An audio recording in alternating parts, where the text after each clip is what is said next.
Bonjour à toutes et à tous, je vous propose un nouveau numéro dans le tempo, où nous allons partir dans les hauteurs de notre jolie Provence, du côté de Mossane-les Alpilles, avec l'un des premiers festivals musicaux de l'année, le Wimfest, qui aura lieu le 6 et 7 mars. Cet événement qui en sera sa 3e édition, célébrer notre région chaque année, avec de la musique rock en soirée et de la littérature en journée, le tout dans une ambiance très chaleureuse. Pour en parler, je propose d'aller tout de suite à la rencontre des organisateurs du Wimfest, avec Joséphine Bouillot, qui est la directrice et programmatrice de ce festival. Bonjour Joséphine. Bonjour Christophe. Alors, est-ce que tu peux nous parler un peu de ce festival ? Comment est né ce festival ? C'est vraiment une aventure amicale et familiale. Nous, on est une famille mossanaise, donc mes parents et ma petite sœur. Et donc, c'est une aventure qu'on a imaginée un petit peu ensemble. On a pris un petit peu les deux mondes, la musique et la littérature, et on en a fait ce joli projet qu'est le Wimfest.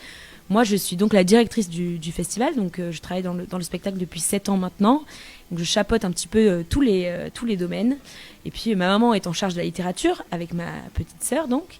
Mon père est aussi dans l'aventure, il fait partie du bureau de l'association et lui est en charge des partenariats. Et puis autour de nous gravite toute une équipe de copains. Nicolas qui est donc le trésorier, nous avons Gilles le graphiste. L'aventure a commencé avec Olivier Chantraine aussi qui est un copain et auteur.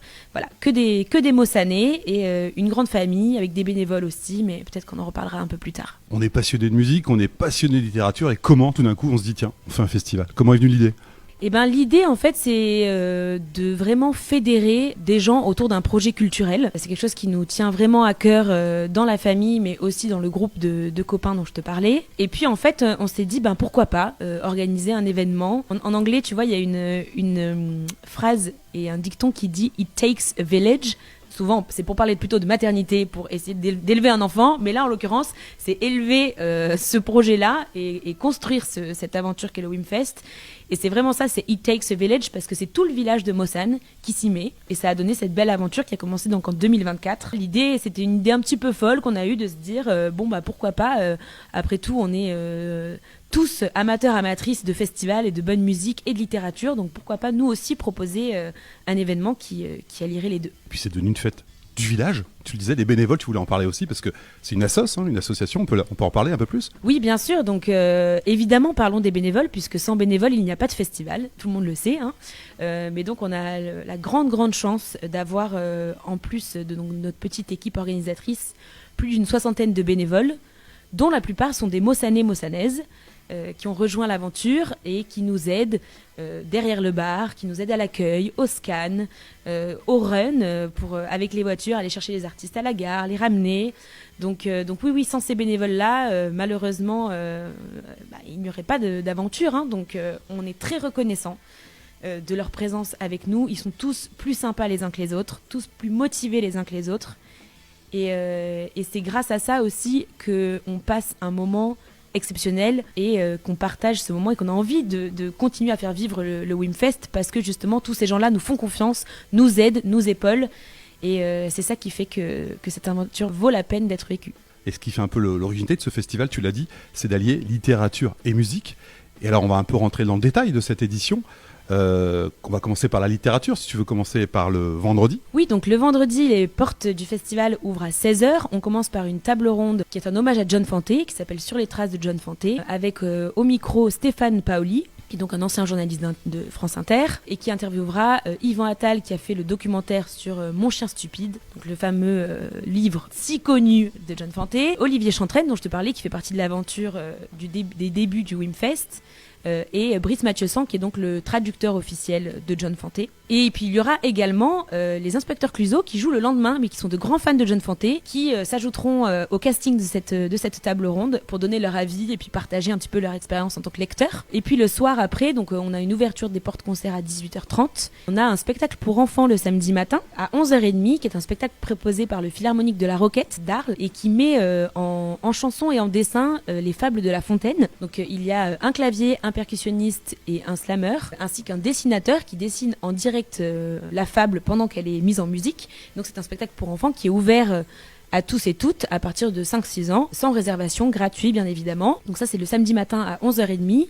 Et puis après, nous avons donc 2 autres tables rondes de littérature le samedi après-midi, avec à 14h une table ronde qui s'appelle Comment naissent les chansons, au micro de Émilie Mazoyer, qui elle est donc journaliste sur France Bleu, et puis avec comme invité Francis Cabrel, Jean Foc, qui était donc le parolier d'Alain Bachung, et le journaliste Jérôme Soligny, qui a notamment écrit la biographie de David Bowie, et suivi ensuite par la dernière table ronde, qui est une table ronde animée par ma sœur, Jeanne, qui elle anime une table ronde autour des souvenirs et de la littérature, donc quand les souvenirs deviennent littérature, avec à sa table et à son micro Olivier Bourdeau, qui a écrit notamment En attendant Bojangles, Virginie Bloch-Lenné et Tonino Benacquista. On peut encore s'inscrire ? Tu fais bien d'en parler parce que donc en effet les tables rondes sont toutes complètes, mais du coup cette année on propose une offre de retransmission due à notre succès et au fait voilà, dû au fait que tout soit complet. Donc évidemment on invite tout le monde à venir quand même sur le festival, puisque donc l'accès est libre et gratuit, et donc ils pourront assister à ces tables rondes, mais en retransmission. On aura un grand écran dehors dans le patio de l'Agora, et puis une salle dédiée à la retransmission de ces tables rondes. Et évidemment il y a également après chaque table ronde un moment dédié aux dédicaces. Donc chaque intervenante sera dans une salle où les gens pourront se faire dédicacer soit des bouquins, soit des disques, voilà. Donc venez, il y aura ces retransmissions en direct et l'opportunité d'échanger un petit peu et de se faire dédicacer. Et puis on va arriver aux soirées. Et quelle soirée, Joséphine, quelle soirée. L'année dernière, j'ai eu la chance de découvrir le Winfest pour la première fois. Et là, vous nous avez gâtés. On va commencer par le vendredi soir pour la programmation. Oui, donc tu parlais de l'année dernière. L'année dernière, on avait 3 groupes par soir. Cette année, on a été encore plus ambitieux, puisqu'on a 4 groupes par soir, plus des DJ sets qui clôturent chaque soirée. Donc le vendredi, on commence par un groupe 100% local, puisqu'ils ils viennent de 20 km à côté de chez nous, puisque c'est Arles. Et c'est les Neurotic Strangers, qu'on connaît bien, qui sont des copains, qui étaient au Warm-Up, qui est un événement qu'on a fait en septembre aussi. Suivi d'un groupe qu'on a découvert il y a peu de temps, les After Géographie, qui eux sont des Lyonnais, qui ont sorti un album il y a pas longtemps et qui sont absolument géniaux, très 70s. Je vous conseille vraiment d'aller écouter, c'est super chouette ce qu'ils font. Et puis après, on a un peu la star de l'affiche, Peter Doherty, qui nous fait un concert semi-acoustique. Et puis on clôture l'affiche des groupes, en tout cas par Brother Junior, que tu me disais que tu connais bien, qui est un local aussi, hein, c'est pas aussi proche de Karl.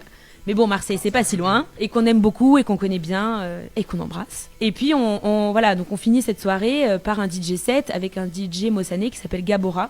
Ouverture des portes concert 18h30, début des concerts 19h, et fin de la musique 1h du matin. Vous pouvez aussi assister à tous les concerts du samedi, puisque là aussi, 4 groupes, un DJ set. On commence encore une fois sur le même concept avec un groupe local, les Fire Club, qui sont originaires d'Avignon, qui sont maintenant sur Marseille, mais qui est un duo pareil qu'on a découvert cette année et qui était aussi au warm-up, suivi d'un groupe qu'on affectionne aussi tout particulièrement, qui sont les Bandits, qui sont super, et qu'on avait vu au Cargo en 2023. Et puis après ça, nous avons Hugh Cornwell, quand même lui aussi une grande star, puisque c'était la voix des Stranglers, tout à fait, qui a écrit tous les tubes, Golden Brown. Et puis après, on a les Inspecteurs Clouseau, le fameux duo du tonnerre, les Fermiers du Sud-Ouest, tout à fait, qui seront, comme je sais plus si je l'ai dit, mais il me semble qu'ils seront aussi présents à la table ronde de la veille. Et puis on clôture cette soirée par un duo de DJ de copains, qui était aussi au warm-up, qui s'appelle les Flamingos. Il y a la partie restauration aussi. Tu peux peut-être en parler, comment ça va se passer ? Bien sûr, il est évidemment possible de se restaurer sur place. Donc que ce soit le vendredi soir, le samedi midi et le samedi soir. Nous avons donc des chalets sur site dans le patio de l'Agora qui sont investis par des gens 100% mossanés, parce que nous avons le chalet du boucher chez Charles, nous avons le chalet du traiteur chez Allard et nous avons le chalet de l'épicier, voilà, Jardin des Alpilles, et un 4e chalet qui est tenu par notre association qui proposera des desserts, notamment des crêpes, des cookies, des brownies, etc. Et puis nous avons évidemment un bar, 2 bars même, puisqu'il y a un bar dans la salle concert et un bar en extérieur, avec notamment notre partenaire de toujours, qui est la Brasserie des Alpilles, qui est aussi une bière 100% locale, brassée à Égalière, dont l'houblon vient de Carpentras. Donc voilà, je te le disais tout à l'heure, mais pour nous c'est très important le local, et de s'ancrer un maximum sur le territoire. On le disait, de par la programmation avec beaucoup de groupes locaux, mais aussi parce qu'on propose sur notre bar ou dans l'offre de restauration. Ce festival, tu le prépares, comment tu le prépares? Je pose toujours la question, comment on prépare un tel festival? Ça se fait, je sais, beaucoup en aval. Tu peux un peu nous parler de comment vous préparez ce festival avec les équipes? Ben écoute, je pense que le mot d'ordre c'est vraiment rock'n'roll, puisqu'on fait comme on peut, avec le temps qu'on a, puisque donc on est une association, nous sommes tous des bénévoles. Nous essayons de faire notre maximum. L'année dernière, tout s'est très bien passé. On est très contents. On a la chance d'avoir une équipe du tonnerre. On ne se rend pas forcément compte quand on est festivalière de ce que ça veut dire qu'organiser un événement comme le nôtre, qui reste, comme je te le disais aussi, à taille humaine. On est un petit moyen festival. Mais voilà, c'est beaucoup de travail en amont, de communication, d'aller chercher des partenaires, de programmer aussi évidemment tous ces groupes. Comme je te le disais, on est un festival divers, donc c'est bien sur plein de points. Mais c'est aussi compliqué sur d'autres, et trouver des groupes à cette période-là, c'est pas ce qu'il y a de plus simple. Mais encore une fois, et je me répète, mais aussi sans tous ces bénévoles qui nous aident, ce ne serait pas possible. Donc voilà, tout se prépare en amont, et puis sur place, écoute, on dort pas beaucoup. On ne dort pas plutôt. Mais on est tous soudés et on a une très bonne ambiance. Je te le disais tout à l'heure, mais l'année dernière on a eu de super bons retours des artistes qui disaient on a l'impression de rentrer dans une grande famille, de faire une espèce de grosse cousinade tous ensemble. Tout le monde est sympa, tout le monde est de bonne humeur, et ça c'est quelque chose qui nous tient à cœur, et on espère pouvoir faire perdurer ça encore longtemps. En 3 mots, comment tu pourrais nous redéfinir le Wimfest pour donner encore aux auditrices et auditeurs l'envie de venir, parce qu'on peut encore prendre des places, je sais qu'il reste encore quelques places. Je dirais déjà vraiment la découverte de plusieurs choses. En fait, la découverte de groupes locaux, puisque comme on en parlait, il y en a quand même beaucoup à l'affiche cette année. La découverte aussi du village de Mossane, si les gens ne connaissent pas, parce que c'est un très beau village, et de l'espace Agora, qui est un espace qu'on a beaucoup de chance d'avoir, qui nous est mis à disposition par la mairie de Mossane. Aussi, je dirais vraiment l'ancrage. Ça, c'est un mot l'ancrage local de ce festival. C'est quelque chose qui nous représente vraiment. J'en ai pas parlé, mais il y a aussi des disquaires qui seront là, une friperie, qui sont que des gens d'ici. La friperie vient de Sénas, les disquaires sont d'Arles et environ. Et puis, bien sûr, venir assister à un festival qui est quand même différent, très différent de tout ce qu'on connaît d'habitude, avec ces ponts entre la littérature et le rock, découverte, ancrage, et puis le Wimfest, festival rock et littérature, et ce fameux pont entre ces deux univers. Un petit mot quand même, on va rappeler les dates. On est prêt, Joséphine, on redonne les dates. Rendez-vous au Wimfest, Espace Agora, vendredi 6 mars et samedi 7 mars. La billetterie est en ligne, il y a encore des places, n'hésitez pas à nous suivre aussi sur les réseaux, bien évidemment, pour avoir toutes les infos pratiques et plus. Et on se retrouve là-bas, promis, on essaiera de faire un petit reportage. Merci Joséphine. À très vite sur le Mistral Social Club.